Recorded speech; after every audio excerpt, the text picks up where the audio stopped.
नमस्कार, मैं हूं बालकृष्ण थरेजा। आप देख रहे हैं डेली लाइव। आइए शुरुआत करते हैं आज के समाचारों की। शांतिपूर्वक संपन्न हुई राजस्थान लोक सेवा आयोग अजमेर की ओर से आयोजित आरएएस की परीक्षा। टाउन स्थित नेहरू मेमोरियल पीजी महाविद्यालय में आयोजित हुआ कालीबाई भील स्कूटी वितरण कार्यक्रम। पड़ोसी राज्य पंजाब हरियाणा के बराबर वेट वसूलने की मांग को लेकर तीसरे दिन भी बंद रहे petrol pump. Rajasthan liquor contractor union सदस्यों ने आज राज्य सरकार पर दोगली नीति अपनाने का आरोप लगाते हुए किया प्रदर्शन। 26वीं जिला स्तरीय कुश्ती प्रतियोगिता में गुड डिफेंस स्कूल के विद्यार्थियों ने किया उत्कृष्ट प्रदर्शन। और अब समाचार विस्तार से। राजस्थान लोक सेवा आयोग अजमेर की ओर से आयोजित आरएएस की परीक्षा बुधवार को कड़ी सुरक्षा के बीच शांतिपूर्वक संपन्न हुई। राजस्थान लोक सेवा आयोग अजमेर की ओर से आयोजित राजस्थान राज्य एवं अधीनस्थ सेवाएं संयुक्त प्रतियोगी परीक्षा आरएएस बुधवार को नेट बंदी व कड़ी सुरक्षा के बीच शांतिपूर्ण तरीके से संपन्न हुई। परीक्षा सुबह 10 बजे से दोपहर 1 बजे तक एक सत्र में जिला मुख्यालय एवं आसपास स्थित क्षेत्र तथा उपखंड पीलीभंगा, संगरिया, रावासर, नोहरा, भादरा में 94 केंद्रों पर आयोजित की गई। परीक्षा के लिए जिले में कुल 29,500 परीक्षार्थी नामांकित थे। 1 घंटे पहले परीक्षा केंद्रों पर प्रवेश दिया गया। इस दौरान परीक्षा केंद्रों के बाहर लंबी कतारें देखी गई। हालांकि परीक्षा के लिए ड्रेस कोड को लेकर कोई विशेष निर्देश तो नहीं जारी किए गए थे, लेकिन इसके बावजूद अधिकांश अभ्यर्थी नियमों की पालना करते दिखाई दिए। अधिकांश ने हाफ बाजू के कपड़े पहने। वहीं इन अभ्यर्थियों को पूरी जांच के बाद सेंटर्स में प्रवेश करवाया गया। कुछ केंद्रों पर चप्पलें बाहर ही खुलवा ली गयी। अभ्यर्थियों के साथ लाए बैग भी कॉलेजों के बाहर ही जमा करवा लिए गए। सुबह सुबह परीक्षार्थियों के आवागमन के साथ शहर में गहमा गहमी का माहौल नजर आया। जिला प्रशासन में पुलिस के समक्ष सबसे बड़ी चुनौती नकल रोकने की रही। 3 साल के अंतराल से हुई आरएएस की परीक्षा को लेकर युवाओं में उत्साह का माहौल नजर आया। सुबह के समय सड़कों पर यातायात बढ़ गया। अधिकांश युवा नए शहर से अपने अपने परीक्षा केंद्रों का पता पूछते हुए नजर आए। कुछ केंद्रों पर अलसुबह ही गर्म कपड़ों में लिपटे परीक्षार्थी पहुंच गए। आरएएस परीक्षा में नकल रोकना प्रशासन में पुलिस के लिए बड़ी चुनौती बना रहा। नकल गिरोह नित नए तरीके अपनाकर नकल कराने से बाज नहीं आ रहे। रीट व पटवारी परीक्षा के दौरान भी नकल गिरोह पकड़े गए थे। इसी तर्ज पर बुधवार को हुई आरएएस परीक्षा के दौरान पुलिस पूरी तरह से सतर्क नजर आई। पेपर बढ़िया हुआ। मैं 2 साल से अंदर अच्छी व्यवस्था थी, अच्छा था स्कूल। हाँ, घड़ी की व्यवस्था थी ना, वो बढ़िया थी। टाइम देखने के लिए बच्चों को मतलब पता रहे क्या टाइम हो गया, किस हिसाब से पेपर करना। प्रोटोकॉल तो ऐसा था यार, ये तो परेशान करना है मेरे हिसाब से। बच्चों को चप्पलें वगैरह तो नहीं खुलवानी चाहिए। शर्ट खुलवा रहे हैं, बनियान में 1-2 लड़के थे बनियान में वो आ रखे थे एग्जाम देने। तो ये सब तो ठीक है। 1-2 एग्जाम्स में कुछ में हुआ था कि ब्लूटूथ लगा हुआ था चप्पल में किसी के में, पर इसका मतलब ये थोड़ी हर कोई लगा के आएंगे। ये मतलब बेफालतू का परेशान करना है। इधर उधर बच्चों ने कहाँ जूते चप्पल खोल रखे। इधर पूरा कैंपस है, लॉन है, इसमें खुलवा सकते थे चप्पल, बैग वहाँ रख सकते थे। अब हम 2 साल से आए हैं, क्या बोलते हैं, एग्जाम देने, तो फिर अभी बैग इधर उधर रखा हुआ है। अब उसमें फ़ोन है, वॉलेट है, कैश वगैरह। अब उधर अगर कोई चुरा ले तो अब यहाँ पे बड़ा कैंपस है तो यहाँ पे रखवा सकते थे। ये है बात। आरएएस का एग्ज़ाम देने के लिए बहुत शानदार व्यवस्था थी। बाकायदा कंप्लीट इंस्ट्रक्शन दिया हुआ था कि कोई किसी प्रकार के जूते नहीं लेके आए, किसी प्रकार की कोई अंगूठी नहीं लेके आए। पहले ही आरपीएससी के द्वारा कंप्लीट इंस्ट्रक्शन दिया गया था और उन इंस्ट्रक्शन का कंप्लीट पालन किया गया। पुलिस जो प्रशासन था बहुत अच्छा था। सबने किसी ने भी किसी भी प्रकार का कोई गलत व्यवहार नहीं किया। अच्छी तरीके से प्रत्येक कैंडिडेट को टैकल किया है और बाकायदा जो आरपीएससी के माध्यम से राजस्थान सरकार के द्वारा जो निर्देश दिए गए और जो भी रूल एंड रेगुलेशन दिए गए, उन सारे रूल एंड रेगुलेशन का फॉलो किया गया है और पुलिस ने काफ़ी हद तक साथ दिया है। का ये है कि वो पहले से ही इंस्ट्रक्शन दिया हुआ है, तो इसमें बच्चों की गलती है कि वो जूते पहन के आ रहे हैं, बैग लेके आ रहे हैं, तो वो पहले से ही बच्चों की गलती है। आरपीएससी की गाइडलाइंस में कंप्लीट दिया गया है कि आप किसी भी प्रकार की कोई चीज़ को अंदर नहीं लेके जा सकते हैं, न मेटल लेके जा सकते हैं, न जूते लेके जा सकते हैं। और चप्पल बाहर खुलवा रहे हैं तो उसका भी हमारा ही फ़ायदा है, क्योंकि कुछ अप्राकृतिक तत्व होते हैं जो इस प्रकार से गलत कर लेते हैं, ब्लूटूथ ले आते हैं और उससे मेहनत करने वाले जो बच्चे हैं वो डिफेक्ट खा जाते हैं। तो इसमें बहुत अच्छा है बाहर खुलवाया, क्योंकि एक ज़माने में कभी खुलवाते ही नहीं थे। मोबाइल भी जेब में रख के लेके जाया करते थे 2010 के समय, तो उस समय बच्चे काफ़ी सीधे हुआ करते थे। आजकल बच्चे बदमाश ज़्यादा हो गए, तो वो तरह तरह की चीज़ों को लेके जाते हैं और इस कारण से गवर्नमेंट के द्वारा जो रूल बनाए गए हैं बहुत बेटर रूल है, बहुत अच्छे रूल है। पेपर का लेवल मेरे हिसाब से मॉडरेट था, लेकिन जो गवर्नमेंट का फेलियर है कि उनसे पेपर लीक होने के बावजूद कुछ स्टेप नहीं लिए जा रहे, उसकी वजह से स्टूडेंट परेशान हो रहे हैं और उनको दूर दूर सेंटर दिया जा रहा है। ये एक तरह से स्टूडेंट्स को सज़ा है और गवर्नमेंट का फेलियर है। गवर्नमेंट का सबसे बड़ा फेलियर यह है कि उनसे नकल नहीं रोकी जा रही और उसके बावजूद उन्होंने आज इंटरनेट बंद कर दिया। जैसे कि मैं आज पहली बार हनुमानगढ़ आया हूँ और मुझे अपना सेंटर ढूंढने में इतनी मुश्किल हुई क्योंकि इंटरनेट चल नहीं रहा था।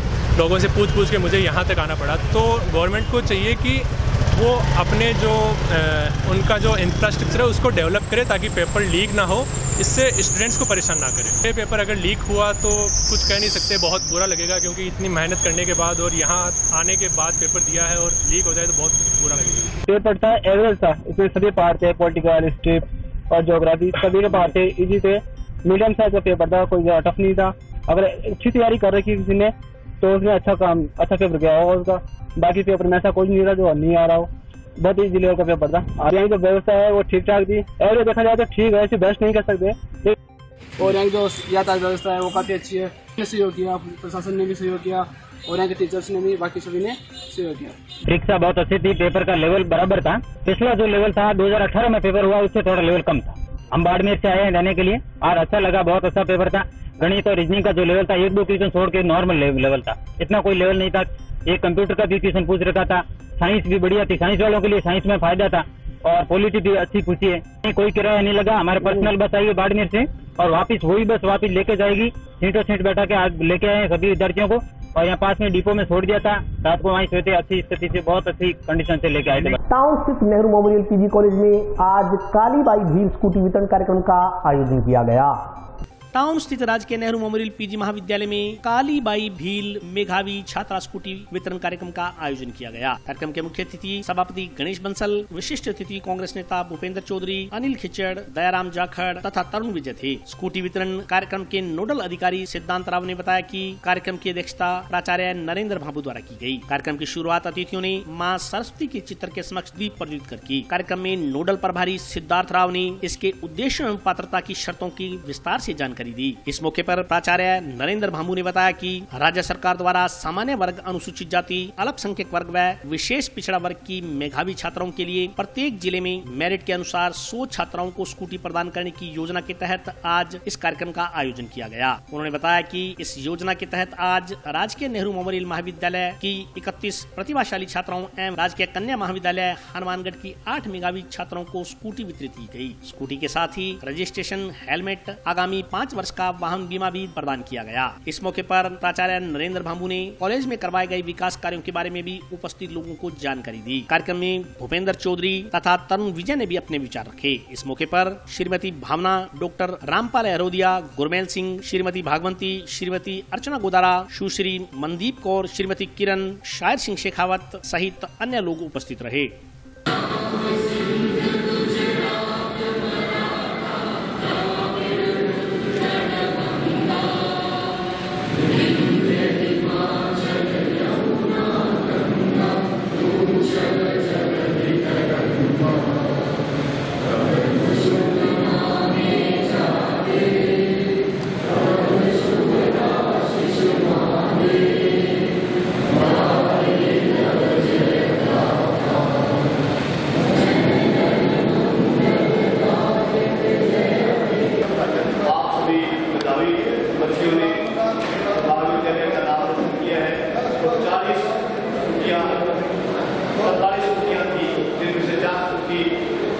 मुख्यमंत्री महोदय के उन्नत कार्यक्रम की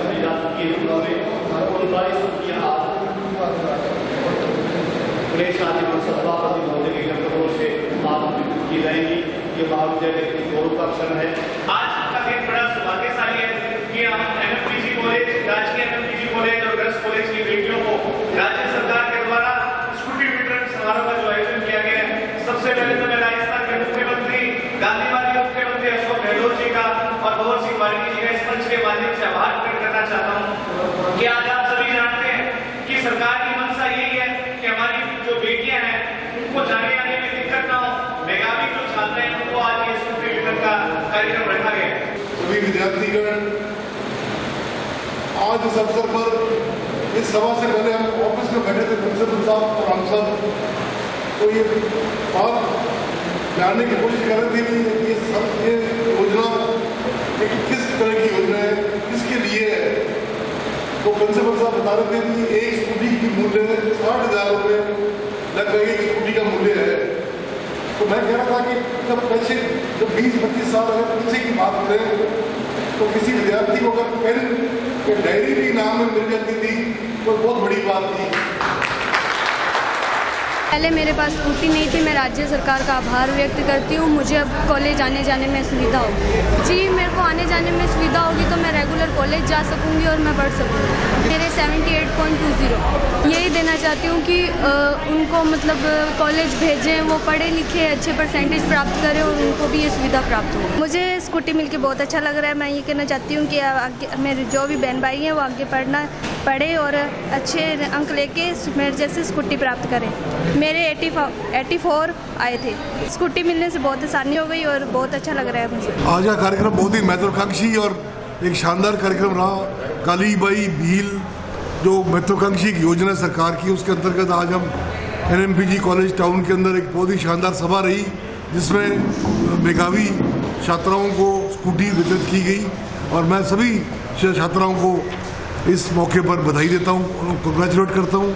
और मैं ये समझता हूँ जिन विद्यार्थियों को नहीं मिली स्कूटी, जो पीछे रह गई है, उनके लिए भी ये एक प्रेरणा स्रोत रहेगी कि आगे वो भी पढ़ाई करें और उनको भी इस तरह का पुरस्कार मिले। राजस्थान सरकार की महत्वाकांक्षी कुछ योजनाएं हैं, पायलट प्रोजेक्ट्स हैं। उनमें से एक पायलट प्रोजेक्ट है मेधावी छात्रों के लिए स्कूटी वितरण। हमारे ज़िले को 100 स्कूटियाँ प्राप्त हुई थी मेधावी छात्राओं को। उनमें से 43 स्कूटी हमारे राजकीय नेहरू मेमोरियल महाविद्यालय तक कन्या महाविद्यालय के लिए प्राप्त हुई थी। उनमें से आज 4 स्कूटियों का वितरण पहले पूर्व में किया जा चुका है मुख्यमंत्री महोदय के द्वारा, और उनमें से 39 स्कूटियाँ जो बची हुई थी उनका जो आज वितरण किया गया है, वितरण समारोह था कालीबाई भील मेधावी स्कूटी योजना का। इसके साथ साथ आज हमने एक जो महाविद्यालय की विकास समिति होती है कि महाविद्यालय के विकास का खाका तैयार करके भविष्य की योजनाएं बनाना, उसके लिए भी एक मीटिंग आयोजित की जा रही है ताकि भविष्य की जो नैक निरीक्षण के लिए महाविद्यालय की जो योजनाएं हैं उनको मूल रूप दिया जा सके। हम निश्चित रूप से अगले वित्तीय वर्ष में जो हमारा नेक्स्ट सेशन है उस नेक्स्ट सेशन के अंदर हम हर हालत में महाविद्यालय का नैक निरीक्षण करवाना चाहते हैं, जिससे नैक निरीक्षण में महाविद्यालय को अच्छा यदि ग्रेड प्राप्त होगा तब भी आगे की योजनाएं बन सकेंगी। उसके ऊपर कुछ यदि कोई हमारी कमियां है या क्या हमारी अचीवमेंट्स हैं उनके ऊपर डिस्कशन सारे जो हमारे इस जो कहेंगे कि मानगढ़ जिले के जो मुख्य जो लोग हैं, मुख्य जो नागरिक हैं, उन सब के सबको बुलाया गया है। उनके साथ मैं चर्चा करना चाह रहा हूं कि महाविद्यालय को आगे की भावी योजनाओं को, क्योंकि महाविद्यालय सबसे बड़ा महाविद्यालय सब मानगढ़ जिले का, तो मैं और मेरे साथी ये सब ये चाह रहे हैं कि अब इस महाविद्यालय को इसका जो हमने इंफ्रास्ट्रक्चर डेवलपमेंट पूर्ण कर दिया है और इसके बाद में अब हम चाह रहे हैं कि इसमें जो और कमियां रहेगी उन कमियों को दूर करते हुए जल्दी से जल्दी इसका नैक निरीक्षण करें ताकि करोड़ों रुपए की जो केंद्र सरकार से योजनाएं हैं उनका लाभ प्राप्त कर सकें। 26वीं जिला स्तरीय खेल प्रतियोगिता में कुश्ती में गुड डिफेंस स्कूल के खिलाड़ियों ने उत्कृष्ट प्रदर्शन करते हुए विद्यालय का नाम रोशन किया। 26वीं जिला स्तरीय खेल प्रतियोगिता में कुश्ती में गुड्डे डिफेंस स्कूल के छात्र अनवर शाह ने 57 किलोग्राम वर्ग में प्रथम स्थान हासिल कर स्वर्ण पदक पर अपना कब्जा किया। इसी प्रकार 45 किलोग्राम वर्ग में गौरव ने तृतीय स्थान हासिल कर कांस्य पदक प्राप्त किया। खिलाड़ियों की इस उपलब्धि पर विद्यालय प्रबंधन ने अपनी खुशी जाहिर की है। संस्था के चेयरमैन बाबूलाल जुनेजा ने दोनों खिलाड़ियों में कोच नरेंद्र सोलंकी का अभिनंदन करते हुए भविष्य में भी इसी प्रकार उपलब्धियों को हासिल करते रहने की उम्मीद जताई। संस्था के प्राचार्य पंकज उपल ने बताया कि विद्यालय ने एक बार फिर अपने स्वर्णिम इतिहास को दोहराया। चाहे शिक्षा का क्षेत्र हो या फिर खेल का मैदान, विद्यालय के बच्चों की सदैव कीर्तिमान स्थापित करने की परंपरा रही है। कोच नरेंद्र सोलंकी ने इस अवसर को उत्सव स्वरूप बताते हुए कहा कि अनवर और गौरव की सतत मेहनत ने विद्यालय का नाम रोशन किया है। कार्यक्रम में बाबूलाल जुनेजा, अनुराग छाबड़ा, पंकज उपल सहित अन्य लोग उपस्थित रहे। बहुत अच्छा लग रहा है। बहुत गौरव की बात है कि हमारे बच्चे ने गोल्ड मेडल जीता है और बहुत कड़ी मेहनत की है। अपने पापा का, अपने टीचरों का और अपने उस्ताद का, सबका नाम रोशन किया है और हम यही सपोर्ट करेंगे कि वो आगे भी इसी तरह से बच्चा करता रहे। मालिक के फजल करम से अभी जो ज़िला स्तरीय 26वीं कुश्ती हुई थी मुंडा गांव के अंदर ज़िला स्तरीय, उसमें मेरे लड़के अनवर शाह ने गोल्ड मेडल जीता है 19 वर्षीय में। ये सहयोग पंकज जी, बाबूलाल जी और दर्शन उस्ताद जी की मेहरबानी से मालिक इनकी लंबी उम्र रखे और इसी तरीके से देश दुनिया की सेवा करने की तौफीक अता फरमाया। ये बहुत अच्छा लग रहा है। जैसा मालिक को मंजूर है, मेहनत हमारा काम है, मेहनत हमने करनी है। और मैंने तो बच्चों से यही कह रखा है कि हमें घर से क्या मतलब बेटा, स्कूल ही है वतन अपना, किताबों पर और मेहनत करके पर मिटो यही होगा कफन अपना। थैंक यू, धन्यवाद। सबसे पहले मैं विद्यालय वालों को धन्यवाद देना चाहती हूँ जो हमारे बच्चों को ऐसी अच्छी जगह पे लेके गए, उनको मोटिवेट किया, बच्चों को आगे बढ़ने का हौसला दिया, जज्बा दिया। स्पेशली प्रिंसिपल उपल सर, बाबूलाल जी, जुनेजा जी, बहुत अच्छा प्लेटफॉर्म हमारे बच्चों को दिया।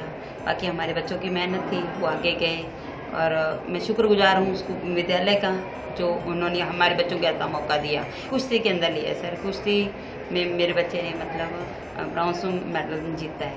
अच्छा लग रहा है सर, बहुत अच्छा लग रहा है सर। आगे तो देखो, सबसे पहले तो इनके टीचर्स होते हैं, वो बच्चे को कैसे गाइड करते हैं। हमने तो अपना बच्चा इनको दे दिया, ये हमारे बच्चे को कैसे गाइड करते हैं। ये जैसे हमारे बच्चों को आगे लेके जाएंगे, हम लोग तो देखो स्टाफ स्कूल के पीछे हैं, जैसे विद्यालय आगे बच्चे को लेके जाएगा। हम तो विद्यालय का धन्यवाद देते हैं, सर को धन्यवाद देते हैं, हमारे बच्चे को आगे लेके गए, हमारा बच्चा यहाँ तक पहुँचा, आगे और भी तरक्की करेगा और सारा श्रेय स्कूल को जाता है। Good Day Defence School hosted the flag in the field of sports. Today, 3 different students achieved the milestone in the field of sports in the different categories of games. Anwar Shah won the gold medal in wrestling competition, 26th district level competition, and Gaurav Sharma under 17 tournament, district level tournament, he won the bronze medal, and Hariyash Puneet won the gold medal in karate at national level. All the 3 students performed and make us proud on this great moment. I am Pankaj Uppal on the behalf of Good Day Defence School welcome all the students. Those make us very much proud in this great moment. More students are also participating in different areas as everyone knows that Good Day Defence School, whether it is the field of education or sport, we are trying our best to give 100% facilities to the students or the kids of Hanumangarh to perform or to make their career in different area. We are always there to help everyone. और अभी वक्त break का हाजिर होता हूँ छोटे से।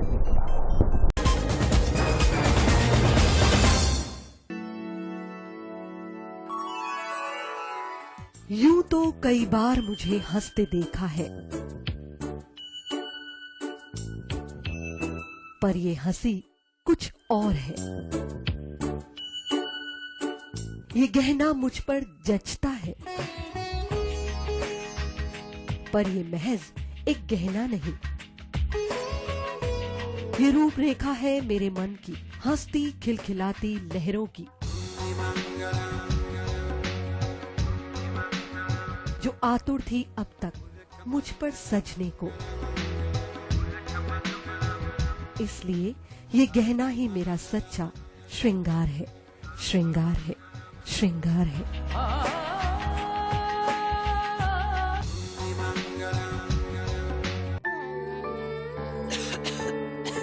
दीदी ये देखो,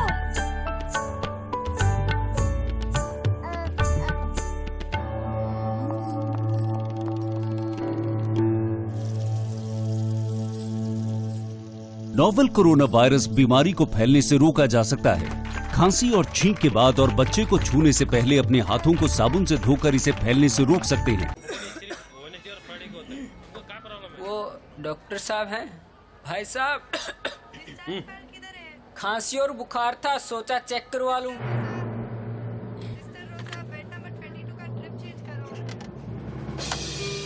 नोवेल कोरोना वायरस बीमारी को फैलने से रोका जा सकता है।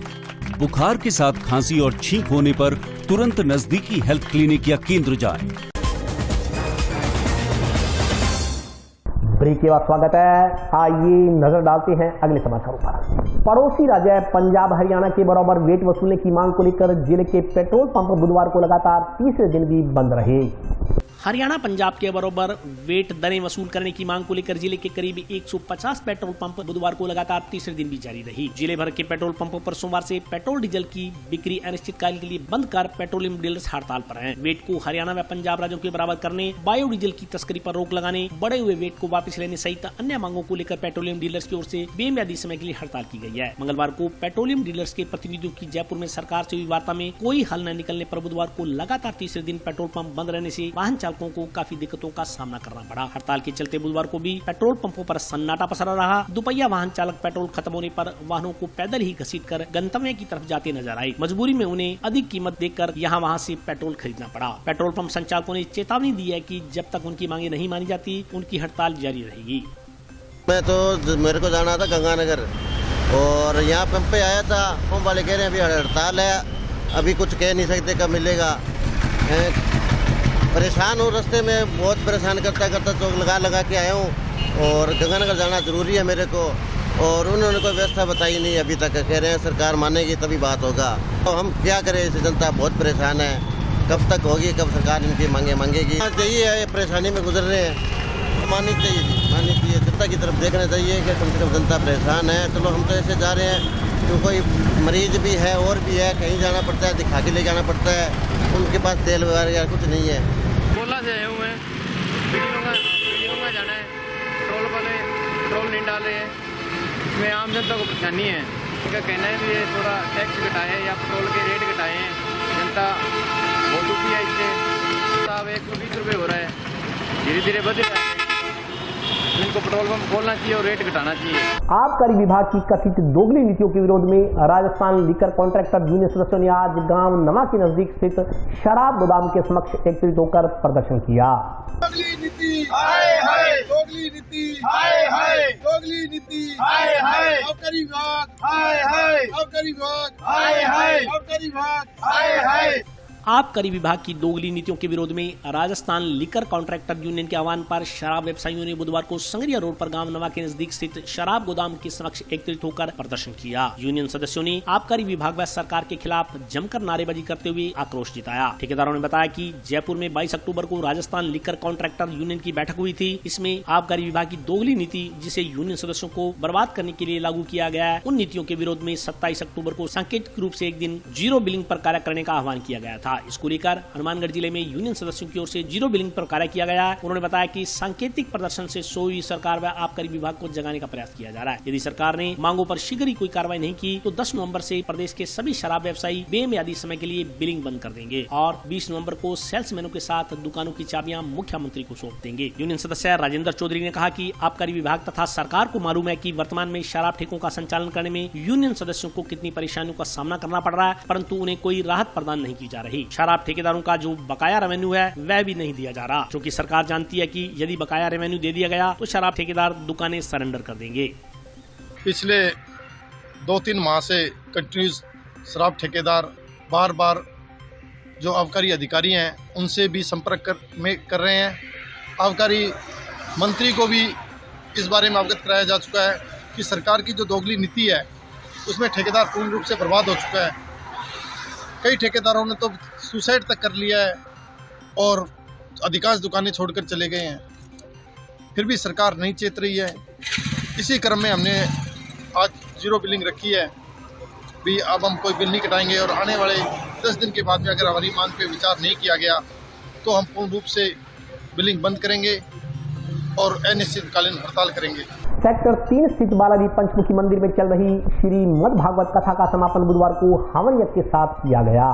टाउन के सेक्टर नंबर 3 स्थित बालाजी पंचमुखी मंदिर में चल रही संगीतमय श्रीमद् भागवत कथा का समापन बुधवार को हवन यज्ञ व भंडारे के साथ किया गया। इस मौके पर आयोजन समिति के सदस्य शंकरलाल तथा अरुण अग्रवाल ने बताया कि कथा लगभग 1 सप्ताह चली तथा इसमें कथा का वाचन शास्त्री श्री कमलेश जी ने किया। इस मौके पर कथावाचक का शाल उड़ाकर सम्मान किया गया। उन्होंने बताया कि कथा की पूर्ण आहुति पर यज्ञ का आयोजन किया गया, जिसमें सैकड़ों की संख्या में पहुंचे श्रद्धालुओं ने पूर्ण आहुति डालकर यज्ञ का समापन किया। यज्ञ के बाद श्रद्धालुओं के लिए भंडारे का भी आयोजन किया गया। उन्होंने कहा कि इस कार्यक्रम का आयोजन प्रत्येक वर्ष करवाया जाएगा।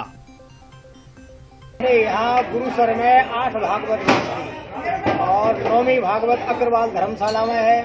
11वीं भागवत ये हो रही है पंचमुखी बालाजी मंदिर में। आप मोहल्ले के सहयोग से और ये भागवत बहुत सुंदर हुई है, पूर्ण कृपा हुई है परमात्मा की और आने वाला समय भी शुभ सूचक है। आगे भी और कार्यक्रम होता रहेगा।